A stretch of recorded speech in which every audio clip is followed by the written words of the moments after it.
क्या करना हमने, क्वेश्चन नंबर 6 करेंगे। एक्सरसाइज कौन सी है, एक्सरसाइज 1.1 क्वेश्चन नंबर 6। पहले 5 क्वेश्चन हो गए थे, ठीक है। आज करनी है क्वेश्चन नंबर 6। क्वेश्चन नंबर 6 है, बोलता कि 6/13 कितना दिया है, 6/13 6/13 को, जो 6/13 को -7/16 के व्युत्क्रम क्रम से गुणा कीजिए। आपके पास एक है 6/13 और अगला है -7/16 का क्या करना है, व्युत्क्रम। किसका, -7/16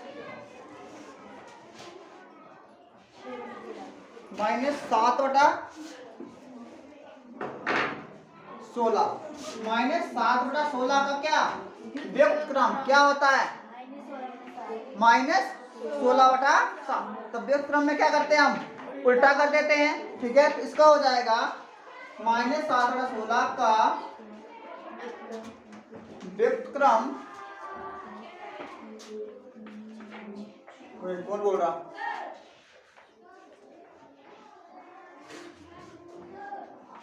व्युत्क्रम कितना आएगा, कितना आएगा, -16/7, क्योंकि इसको हम क्या करते हैं, उल्टा कर देते हैं। अब इसका व्युत्क्रम मिल गया, अब इससे गुणा करना है किसको, 6/13 को। तो देखो तो 6/13 गुणा -16/7 कितना आएगा, 6/13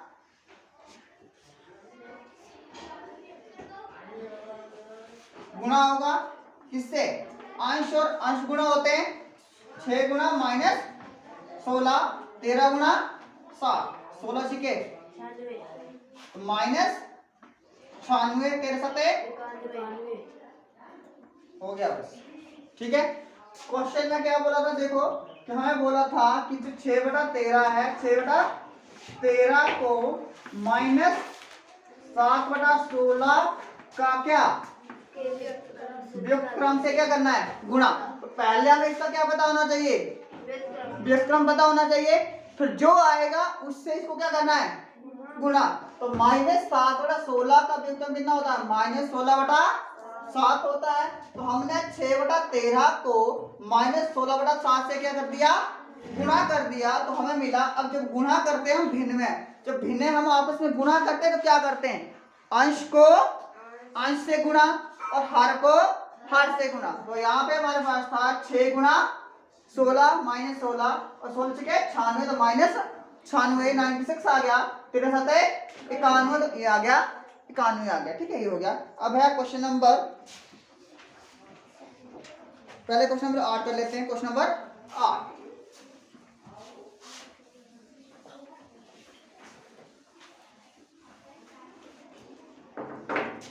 क्वेश्चन नंबर 8 ये बोलता है क्या, क्या बोलता है, क्या -1 सही 1/8, क्या -1 सही 1/8 का गुणात्मक प्रतिलोम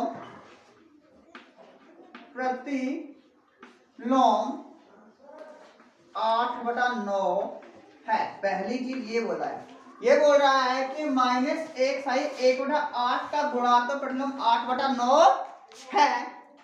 आगे है क्यों अथवा क्यों नहीं। अगर है तो क्यों है, और नहीं तो है तो क्यों नहीं है। अब देखो हमें इसका गुणात्मक प्रतिलोम करने के लिए इसको क्या करना पड़ेगा, पहले ठीक करना पड़ेगा। ये मिश्रित भिन्न है, इसको विषम भिन्न बनाएंगे। क्या करते हैं हम, इससे इसको क्या करते हैं, गुणा, और इसको क्या करते हैं फिर उसमें जमा। 8 एकम जमा 1 कितना आएगा, -9/8। देखो क्या किया हमने, इससे इसको क्या करेंगे, गुणा, जो आएगा उसमें ये क्या कर देते हैं, प्लस। क्या करते हैं, प्लस करते हैं। तो हमें किया 8 एकम 8 जमा 1 कितना 9/8, और आगे क्या लगा था। अब इसका क्या लिखना है, गुणात्मक माइनस 8 बटा का गुणात्मक प्रतिलोम। क्या करते हैं हम इसको उल्टा कर देंगे, कितना आएगा -8/9। आया ये वाली चीज, तो क्या आएगा नहीं, नीचे लिख दो नहीं, और रीजन आपके पास ये आ गया ऊपर। ठीक है, लगे बता। ठीक है, फिर से सुन लो क्या बोला था कि -1/8 का गुणात्मक प्रतिलोम 8/9 है या नहीं है। तो हमने क्या किया, हमने इसको पहले विषम भिन्न को चेंज किया। क्या किया, 8 जमा 1 कितना हो गया 9, 9/8। 9/8 का गुणात्मक प्रतिलोम, गुणात्मक में मैंने तुम लोगों को बताया था क्या करते हम उल्टा करते थे, अंश की जगह हर की जगह अंश कर देंगे, तो ये हो जाएगा 8/-8/9। अब 8/9 आना चाहिए था, आया पर साइन किसका है माइनस का है, तो ये क्या आएगा सही नहीं है, उसका आंसर क्या आएगा नहीं। अगला है क्वेश्चन नंबर 9। क्वेश्चन नंबर 9 क्या बोल रहा है, क्या फिर से क्या बोलता है, क्या 3 सही 1/3, 3 सही 1/3 का फिर से क्या है का गुणात्मक प्रतिलोम, गुणात्मक प्रतिलोम 0.3 है। वो पूछा है आपसे कि क्या 3 सही 1/3 का गुणात्मक प्रतिलोम 0.3 है या नहीं। फिर से क्या करेंगे, इसको हम ठीक करेंगे, क्या आएगा पहले क्या करते हैं गुणा 3 थे और उसमें कितना जमा करना है 1, कितना आएगा 10। इसको ले सकते हैं 10/3 का गुणात्मक प्रतिलोम क्या आएगा 3/10 है। अगर हम इसको दशमलव में लिखें तो कितनी जीरो है नीचे 1। तो हम क्या करते हैं ऊपर वाला जो नंबर है, अगर हमारे पास 1 0 है तो एक नंबर छोड़ के क्या लगाते हैं दशमलव लगाते हैं। तो ये एक नंबर यहाँ पे दशमलव आ जाएगा और यहाँ क्या लगाते हैं हम 0।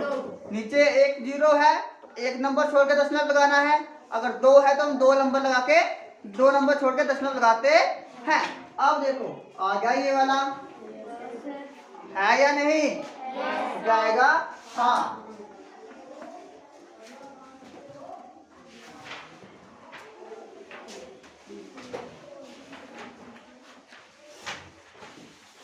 Question number 10।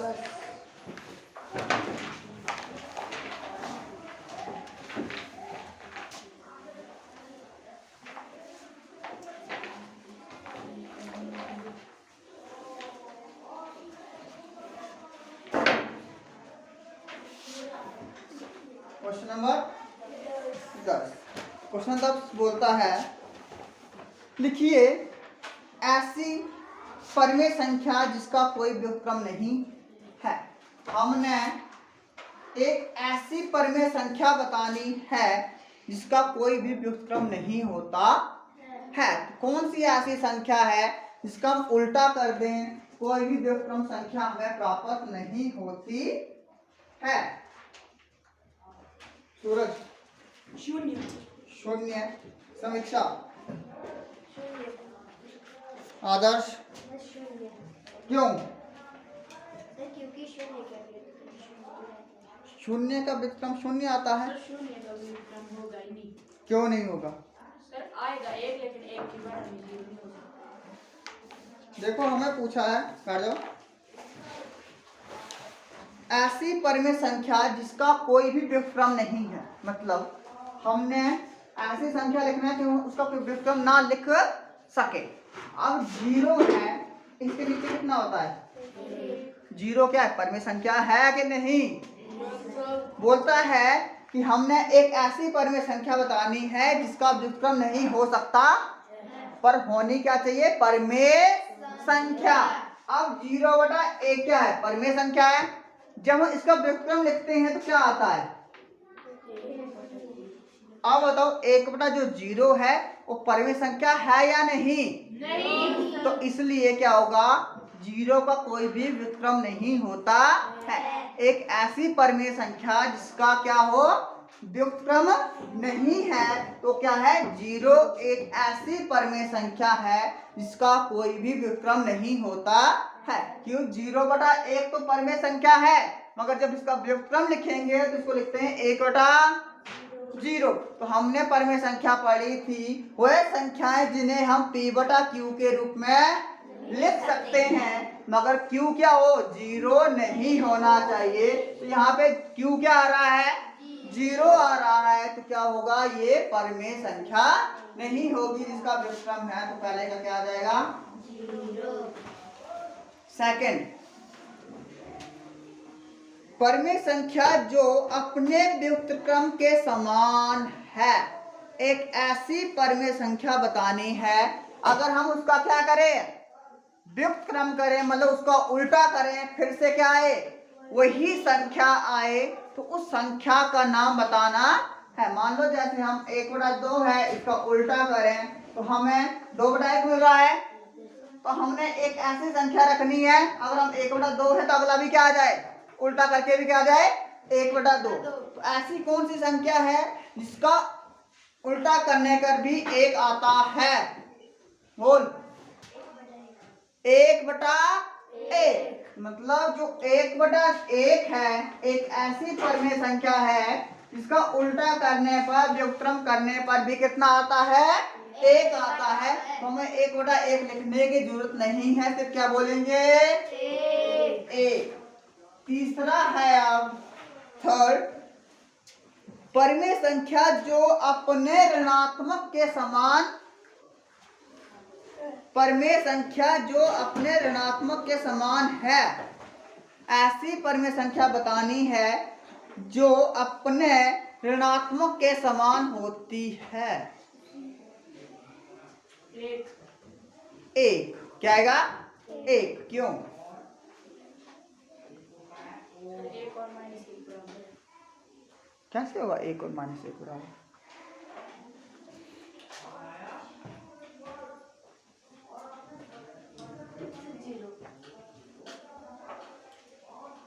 अगर क्या आएगा, 0। क्यों, तो -1।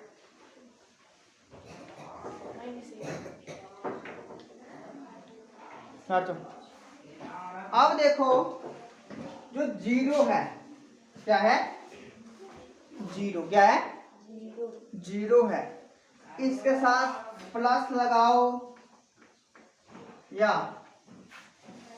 माइनस लगाओ, कोई फर्क पड़ता है? हमेशा प्लस का हो या माइनस का, हमेशा क्या लिखते हैं, 0 क्या है, परिमेय संख्या है। क्या है, 0 परिमेय संख्या है। चाहे इसके साथ हम प्लस लगाएं या माइनस लगाएं तो हमेशा क्या मिलता है, 0 ही मिलता है। इसलिए कौन सी संख्या आई, 0। क्या आई, 0। अब बता दें, सूर्य ने बोला कितना, 1। अब इसका ऋणात्मक कितना होगा, 1 का, ये धनात्मक है, इसका हो जाएगा 1 और -1 बराबर हो सकता है, नहीं होगा ना, ठीक है। और आदर्श क्या बताएगा, 0 बताया थी, तो 0 है, 0 के साथ -0 लगाएं तब भी क्या है, 0 ही होता हो। 0 एक ऐसी परिमेय संख्या है जिसका क्या हो, क्या हो, अपने ऋणात्मक के बराबर होती है। यहाँ पे एक और आ सकता है, -1, क्योंकि -1 भी एक ऐसी परिमेय संख्या है जिसका क्या होगा, उसका जो व्युत्क्रम होगा वो बराबर आएगा। तो 1 और -1। क्वेश्चन नंबर 11 बोल रहा है कि रिक्त स्थानों की पूर्ति कीजिए। किसकी, रिक्त स्थानों की पूर्ति कीजिए। पहला है आपके पास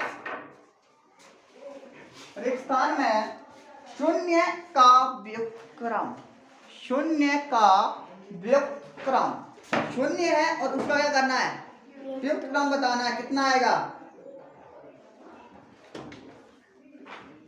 सपना 1/0, 1/0, या इसको हम बोल सकते हैं अनंत। क्या आएगा? अनंत आएगा, या इनफिनाइट भी बोलते हैं इसको, अनंत बोलते हैं। ठीक है, इसका मतलब है किसी भी संख्या को आप 0 से भाग करोगे तो क्या आएगा? अनंत मिलता है। कितना मिलता है? अनंत प्राप्त होता है। ठीक है, या देखो ऑप्शन होगा आपके पास, सबने बैठ जाए। अगर ऑप्शन में बोला जाए 1/, तब भी ठीक है। ठीक है, अगर इस तरह से निशान होगा, इसको बोलते हैं इनफिनाइट या अनंत, मतलब 1/0, 1/0 ये आ जाएगा। ठीक है, अगर अब यहां बोला शून्य का क्या लिखना है, उन्हें व्युत्क्रम बोलना है, तो तब तो ये आ रहा है। अगर यहां बोले जाए कि शून्य परमेय संख्या, तो शून्य परमेय संख्या का व्युत्क्रम होता है? नहीं होता है, तो वहां पे नहीं भी। तो आपने ध्यान क्या रखना है, अगर आपसे शून्य का पूछा तो क्या आएगा? 1/0 या ये वाला निशान। अगर बोला जाए कि शून्य एक परमेय संख्या है तो उसका व्युत्क्रम बताओ, तो कब क्या आएगा? कोई भी उसका व्युत्क्रम नहीं होता है। सेकंड स्थान है संख्या डैश का डैश स्वयं के व्युत्क्रम है। ऐसी संख्या जिसका संख्या डैश का डैश, दो संख्याएं हैं जिनका व्युत्क्रम करने पर वही संख्या मिलती है, उस संख्या का नाम बताना है।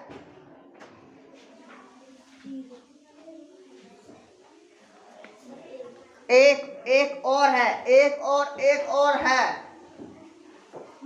एक क्या आएगा? 1 और -1 ऐसी क्या है? संख्या है जिसका क्या करें? व्युत्क्रम, मतलब उल्टा करें, क्या आता है? देखो 1 का कितना आएगा? 1/, -1 का भी क्या आएगा? -1/1।